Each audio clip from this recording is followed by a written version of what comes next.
আমার ভাইয়েরা, আল্লাহর নবী বিশ্ব নবী এখনো জীবিত আছে। আল্লাহর নবীর সাহাবী কিতাবের মধ্যে নাম এসেছে, যার নাম হযরতে আলকামা রাদিয়াল্লাহু তাআলা আনহু। আলকামা রাদিয়াল্লাহু তাআলা আনহুর বিবি আল্লাহর নবী বিশ্ব নবীর কাছে চলে এসেছে, এসে বলে, ও আল্লাহর হাবিব, আমার স্বামী আপনার সাহাবী হযরতে আলকামা অসুস্থ। আল্লাহর নবী ডাক দিয়ে বলে, সাহাবীরা, আমার সাহাবী হযরতে আলকামা রাদিয়াল্লাহু তাআলা আনহু অসুস্থ। এই সাহাবীদের দল, আমার সাহাবী আলকামাকে কালিমা পড়াইতে যাও, কালিমার তালকিন দাও। আমার ভাইয়েরা, আল্লাহর নবীর সাহাবী হযরত সালমান ফারসি রাদিয়াল্লাহু তাআলা আনহু এবং হযরতে আলী, সাথে আছে হযরতে বেলাল রাদিয়াল্লাহু তাআলা আনহু। তিনজন সাহাবী হযরতে আলকামা রাদিয়াল্লাহু তাআলা আনহুর বাড়ির মধ্যে চলে গেছে। হযরতে আলী হযরত আলকামা রাদিয়াল্লাহু তাআলা আনহুকে কালিমা পড়াইতে চায়। হযরত আলী রাদিয়াল্লাহু তাআলা আনহু ডেকে বলে, আলকামা, আল্লাহর নবী বিশ্ব নবী আমাদেরকে তোমার কাছে পাঠিয়েছে রে আলকামা। আমরা বলি, তুমি বলো লা ইলাহা ইল্লাল্লাহু মুহাম্মাদুর রাসূলুল্লাহ। আওয়াজ করে পড়ুন সাল্লাল্লাহু। বাইরা আমার, কিন্তু আলকামা কালিমা পড়তে পারে না। আলকামা রাদিয়াল্লাহু তাআলা আনহু জবান বন্ধ করে দিয়েছে কে? আলকামা রাদিয়াল্লাহু তাআলা আনহু কান্না হযরতে আলী ডেকে বলে, আলকামা, কষ্ট করে হলো কালিমাটা পড়ে নাও রে আলকামা। হযরত আলকামা মাথার মাধ্যমে, ইশারার মাধ্যমে বুঝিয়ে দিলেন, আলকামা বুঝিয়ে দিলেন নবীর সাহাবী হযরতে আলী, তোমরা বলো আমাকে কালিমা পড়তে, কিন্তু আমি তো কালিমা পড়তে পারি না, আমার জবান বন্ধ হয়ে গিয়েছে। গোপালগঞ্জের মুসলমান, ভালো করে কান খুলে শুনে নাও। কেউ যদি মনে করো নামাজ পড়লি জান্নাতে যাইবা, বাইতুল্লাহ তাওয়াফ করে জান্নাতে যাইবা, মার বুকে কষ্ট দিবা, বাবার বুকে কষ্ট দিবা, আল্লাহর কসম আমি বললাম সম্ভব নয়।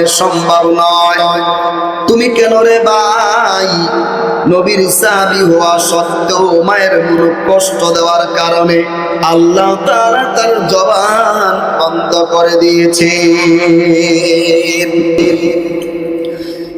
আমার ভাইয়েরা, হযরত আলী ডেকে বলে, বেলাল, যাও আল্লাহর নবীর কাছে যাও, আল্লাহর নবীর কাছে গিয়ে আমার সালাম বলো আর বলে দাও।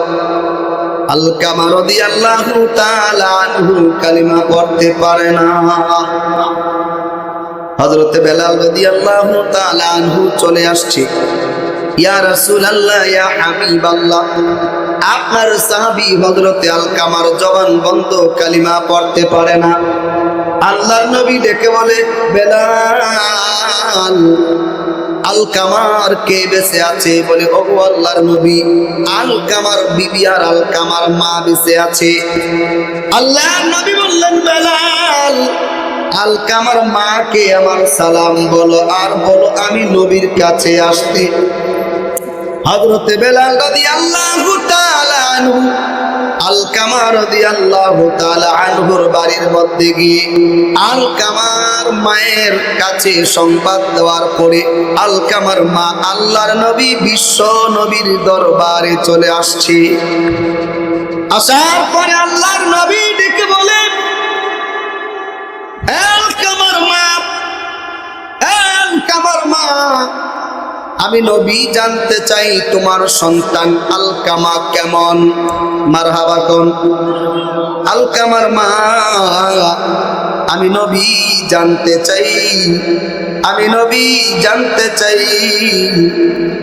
আলকামা রাদিয়াল্লাহু তাআলা আনহু কেমন।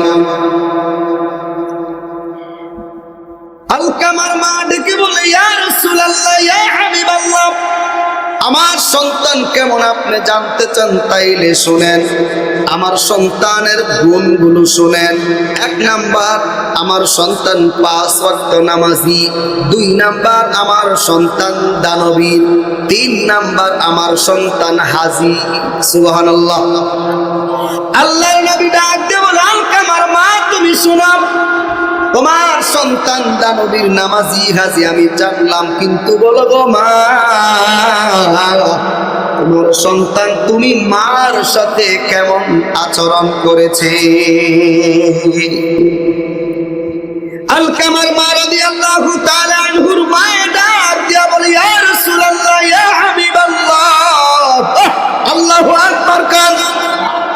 আমার সন্তান নামাজি, দানবীর, মুত্তাকি, কিন্তু আমার এই সন্তানটা যখন আমার গর্ভে আসে তখন তার বাবা দুনিয়া থেকে বিদায় নিয়ে চলে যায়।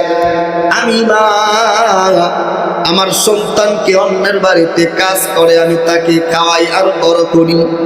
ইয়া রাসূলুল্লাহ, ইয়া হাবিবাল্লাহ, আমার এই সন্তানটা আজকে বিয়ে করে আমি মার মনে কষ্ট দেয়, আমি মার কথা শুনে না।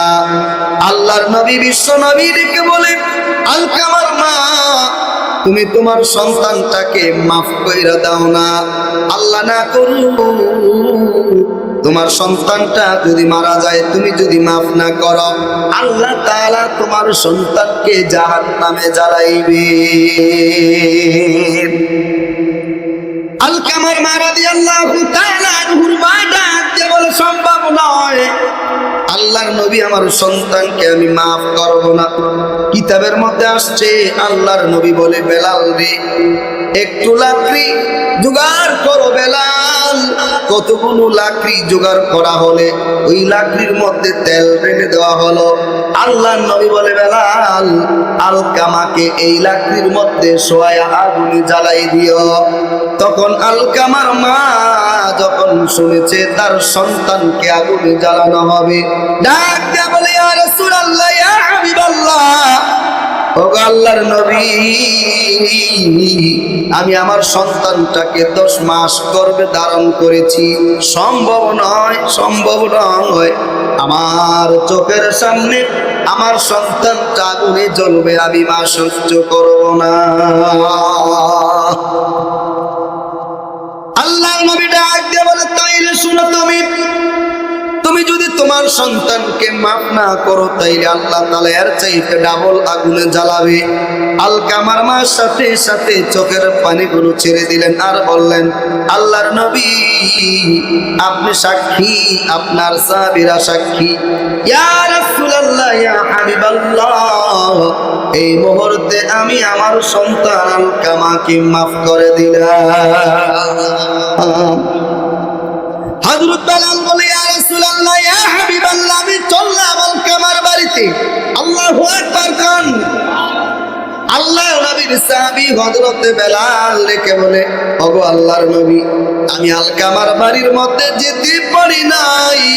কিছু দূর যাওয়ার পরই ঘর থেকে আওয়াজ আসতেছে, আলকামা চিল্লায়া চিল্লায়া জোরে জোরে পড়তেছে, লা ইলাহা ইল্লাল্লাহু